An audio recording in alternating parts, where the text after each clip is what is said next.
सरकार से मिल रहे सकारात्मक संकेतों से इस प्लेटफॉर्म को एक्टिव रखा गया। नहीं अब तक अगर बंद करना होता ना मेरे भाई तो कभी का बंद कर दिया जाता। कंपनियों की होल्ड एंड प्ले रणनीति बहुत इंपॉर्टेंट है। कॉन्टेस्ट कभी पूरी तरीके बंद हुए ही नहीं, ये बात आप लोगों को पता है। अपनी जेब से इनाम देना जारी रखा गया है ताकि यूजर्स पूरी तरीके से एक्टिव रहें। तो भाइयों आप सभी के लिए बहुत ही बड़ी खुशखबरी लेके आया हूँ। जिस दिन का फाइनली आप सभी को बेसब्री से इंतजार था, आज वही दिन आ चुका है। क्योंकि दोस्तों आप लोगों को पता होगा कि जो भी आप लोग ड्रीम 11, माई 11 सर्कल, विजन 11 या कहीं भी फैंटेसी खेलते थे, जैसा कि दोस्तों आप सभी का लगातार एक सवाल निकल के आता था कि भाई जो भी फैंटेसी चल रही है फिलहाल के रूप में, उनमें क्या पहले जैसे जो कॉन्टेस्ट हैं वो आएंगे, और फैंटेसी गेमिंग की जो आपकी जो काफ़ी बड़ी यहाँ पे हियरिंग हुई है उसमें कुछ बड़ी चीज़ें फैंटेसी के हित में बोली गई हैं। अब वो क्या हैं, कैसे काम करेंगी और कब तक आपके फ़ोन में पहले जैसे प्लेटफॉर्म्स आएंगे, आज की इस छोटी सी वीडियो में पूरी इन्फॉर्मेशन में देने वाला हूं। सभी भाइयों से रिक्वेस्ट है कि आज की ये वीडियो में आप लोगों को एक चीज़ तो पूरी तरीके से क्लियर हो जाएगा कि जो भी कॉन्टेस्ट चल रहे थे पहले जैसे, आगे चल के उनके साथ क्या होने वाला है। क्या पहले की तरह फ्री टू प्ले कॉन्सेप्ट चलता रहेगा या तो अब गवर्नमेंट और सुप्रीम कोर्ट ने कुछ नया डिसीजन लिया है। इसको लेकर दोस्तों एक काफी बड़ी जानकारी हमारे हाथ में लगी है। अभी मैं दोस्तों 1 बाय 1 आपको इसको दिखाऊंगा। बस छोटी सी रिक्वेस्ट है कि चैनल पे अगर आप लोगों को पहली बार आगमन हुआ है तो चैनल को सब्सक्राइब कर लीजिएगा ताकि हर फ्यूचर अपडेट और इनिंग्स से रिलेटेड जानकारी मिलती रहे। जो भी मैच प्रेडिक्शंस आते हैं उसमें दोस्तों 5 लोगों को गिव अवे निकालते हैं, जहां पे ब्रांड न्यू स्मार्टफोन और भी कई प्रकार के प्राइजेस जीतने का मौका रहता है। तो सब्सक्राइब कर लेना और प्रेडिक्शन की वीडियो तो बिल्कुल भी मिस मत करना। भाई आईपीएल चल रहा है, ठीक है, क्रिकेट का त्यौहार। अब दोस्तों यहाँ पे एक सबसे बड़ी चीज, सुप्रीम कोर्ट, इंडियन गवर्नमेंट और टैक्स रेवेन्यू, इनका आईपीएल 2026 के बीच में ड्रीम 11 और माई 11 सर्कल का क्या भविष्य होने वाला है। और अभी जो मैंने बताया था दोस्तों OGAI और उसी के साथ साथ ऑल इंडिया गेमिंग फेडरेशन, इन्होंने दोस्तों एक काफी बड़ी पहल की है। पिछली बार के आईपीएल में इंडिया पाकिस्तान का वॉर हुआ था, अगर आप लोगों को याद हो तो, और हफ्ते भर के लिए सभी प्रकार की चीजों पे बैन लगा दिया गया था। और दोस्तों ये कुछ नया नहीं है, ये चलता रहता है। इससे पहले भी आईपीएल में एक बार इसी तरह चीजें हुई थी, लेकिन ये कहीं ना कहीं गवर्नमेंट और स्टेक होल्डर्स की एक रणनीति होती है। उसी को मैं इस वीडियो में एक्सप्लेन करने वाला हूँ। सबसे पहले दोस्तों मैं आप लोगों को बताना चाहता हूँ कि यहाँ पे एक चीज आप लोगों को ध्यान में रख के चलना है कि यूजर्स का सबसे पसंदीदा कॉन्टेस्ट ये क्यों बन चुका है। जो भी दोस्तों कॉन्टेस्ट होते हैं जिनमें आप लोग कुछ लगा के खेल पाते हैं, वो इतना पसंदीदा क्यों है, लोग फ्री कॉन्सेप्ट क्यों नहीं एंजॉय कर रहे हैं, इसके पीछे का एक रीजन है। क्यों है आपको पता है कि ये जो आपको अमाउंट दिख रहा है ये कोई बड़ा अमाउंट नहीं है, ये बहुत ही छोटा निवेश है, हर लोग इसको अफोर्ड कर सकते हैं। दूसरी चीज, खेल की समझ और क्रिकेट टैलेंट, इसके दम पे दोस्तों क्या होता है कि लोगों को अपना भविष्य को संवारने का मौका मिलता है। फैंटेसी क्रिकेट की दुनिया में एक कहावत बनी थी कि जिसके पास स्किल है उसके पास कभी भी कोई समस्या नहीं रहेगी, वो हर तरह से सुखी रहेगा। क्योंकि दोस्तों फैंटेसी की दुनिया में काफी बड़े जैकपॉट्स मिलने के अवसर रहते थे। तो दोस्तों ये किस्मत का खेल नहीं है, क्रिकेट प्रेमियों के लिए स्किल का सबसे बड़ा मंच बना था और कहीं ना कहीं आज भी बना है।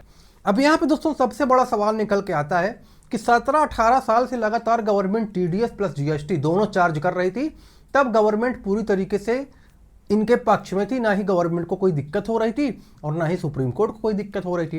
हालांकि सुप्रीम कोर्ट एक निष्पक्ष प्रणाली माना जाता है, वो जो भी फैसले करती है निष्पक्ष रूप से करती हैं, उनमें कोई पक्ष विपक्ष नहीं होता है। लेकिन इस बार दोस्तों हुआ क्या है कि सुप्रीम कोर्ट ने काफ़ी ज़्यादा डेट को एक्सटेंड किया है और डेट एक्सटेंशन के साथ साथ यहाँ पे माई 11 सर्कल के लिए रास्ते भी खोल दिए हैं और बहुत जल्दी ड्रीम 11 के लिए भी रास्ते खुलने वाले हैं। वो कैसे, आइए मैं आपको समझाता हूँ। लेकिन उसमें जाने से पहले आप लोगों से रिक्वेस्ट करना चाहूँगा कि जिन जिन भाइयों ने अभी तक हमारे ऑफिशियल टेलीग्राम ग्रुप को सब्सक्राइब नहीं किया है, भाई लिंक इसी वीडियो के डिस्क्रिप्शन में है, क्या कर रहे हो, जाओ फटाफट सब्सक्राइब कर लो, क्योंकि वहाँ पे हमारी लोगों की फाइनल टीम आती है और भी कई प्रकार से वहाँ पे आप लोगों की हेल्प होती है। आई होप आप लोग समझ रहे होंगे। आप लोगों को अभी के हिसाब से सिनेरियो पता है कि 10 महीने का लीगल ब्रेक पूरी तरीके से कंप्लीट हो चुका है। अब तक पूरी कंडीशन क्या है आप लोगों को पता है, लोकसभा में बिल पारित हुआ, 10 महीने बीत गए और वर्तमान स्थिति क्या है कि मामला अभी सुप्रीम कोर्ट में है और सुनवाई जारी है।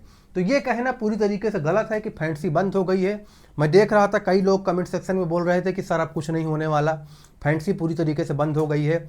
अब फैंसी में कुछ नहीं बचा है। तो ये आपकी गलत फहमी है।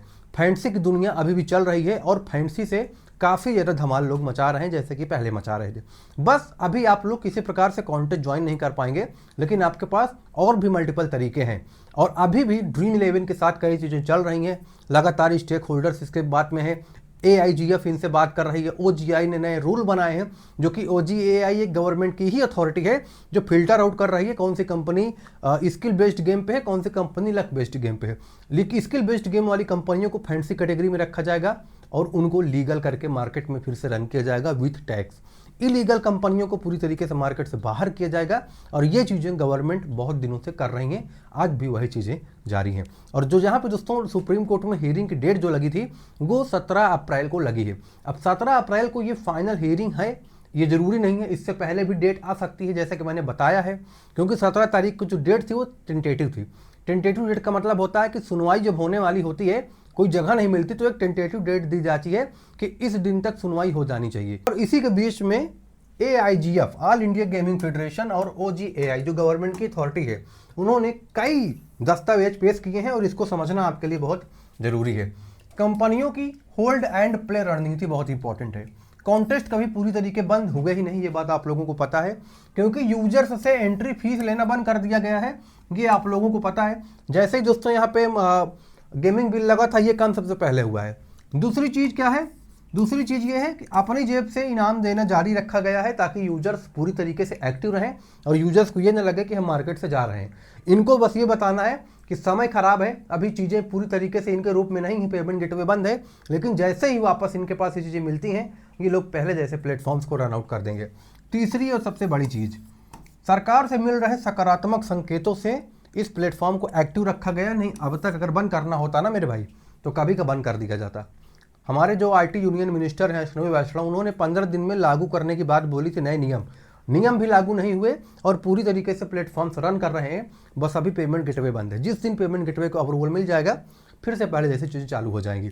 तो बहुत जल्दी ये चीज़ होने वाली है और इस चीज़ को आप लोगों को मेंटली प्रिपेयर होकर मेरे दोस्त चलना है, ठीक है। तो कॉन्टेस्ट एक्टिव है, ये चीज़ आप लोगों को माइंड में रख के चलना है। और इंस्टाग्राम में हम कई प्रकार के गिव अवे वगैरह लाते रहते हैं, IPL चल रहा है, तो इसके लिए आपको करना क्या है, हमारे इंस्टाग्राम पे हमको फॉलो कर लेना है, लिंक वीडियो के डिस्क्रिप्शन में है। और गिव अवे में वही लोग विनर बन पाएंगे जो लोग यूट्यूब, टेलीग्राम और इंस्टाग्राम तीनों जगह से हमसे जुड़े होंगे। अब यहाँ पर दोस्तों मैं आप लोगों को कुछ जानकारी देना चाहता हूँ जो कि बहुत ही ज़्यादा इंपॉर्टेंट होने वाली है आपकी इन्फॉर्मेशन के लिए। सरकार का भारी आर्थिक नुकसान हो रहा है, गवर्नमेंट का बहुत ही बड़ा आर्थिक नुकसान हो रहा है और टैक्स की गणित पूरी तरीके से बिगड़ती जा रही है। जैसे कि गवर्नमेंट 3 जगह से पैसा कमाती है, एक पेट्रोलियम, दूसरा जो लीकर वगैरह हैं उनकी जो सेल होती है उनसे टैक्स के रूप में, और तीसरा सबसे बड़ा अर्निंग सोर्स है फैंसी एप्लीकेशन से GST व टैक्स। और इससे लगभग सालाना 25,000 करोड़ सालाना टैक्स गवर्नमेंट लेती थी। अभी के हिसाब से युद्ध और वैश्विक आर्थिक दबाव के बीच सरकार ने अपना एक ही बड़ा रेवेन्यू सोर्स बंद कर दिया है, फैंसी एप्लीकेशंस। इनसे मिलने वाले करोड़ों रुपए के घाटे को कम करने के लिए सरकार जल्द ही इस फैसले को पलट सकती है और जल्द ही प्लेटफॉर्म्स को पुनः वापस ला सकती है। इसके लिए आप लोगों को, जो लोग पूरी तरीके से मन मार चुके हैं, मन को निराश कर चुके हैं, मैं आप लोगों को बता दूं कि 17 अप्रैल से पहले जिस दिन स्लॉट मिला उसी दिन इस बात पे हियरिंग होनी है कि क्या हम 40% GST देने के लिए अवेलेबल हैं, क्या हम 40% GST देने के लिए एग्री हैं। और OGAI और साथ ही साथ ऑल इंडिया गेमिंग फेडरेशन इन चीज़ों को लेके दोस्तों प्रॉपर कंसिस्टेंसी पे डिस्कशन कर रही है। और जो भी निष्कर्ष निकलेगा आप लोगों को अपडेट मिलेगा, जानकारी मिलेगी। और माई 11 सर्कल ने ऑलरेडी IPL के साथ कोलैबोरेशन करके फैंसी को पूरी तरीके से लीगलाइज वे में चालू कर दिया है। वहाँ पे बुलेट, कार, आईफोन और भी चीज़ें जीतने का मौका मिल रहा है और आप लोगों को वहाँ पे जाके IPL में विजिट करके रजिस्टर कर लेना है।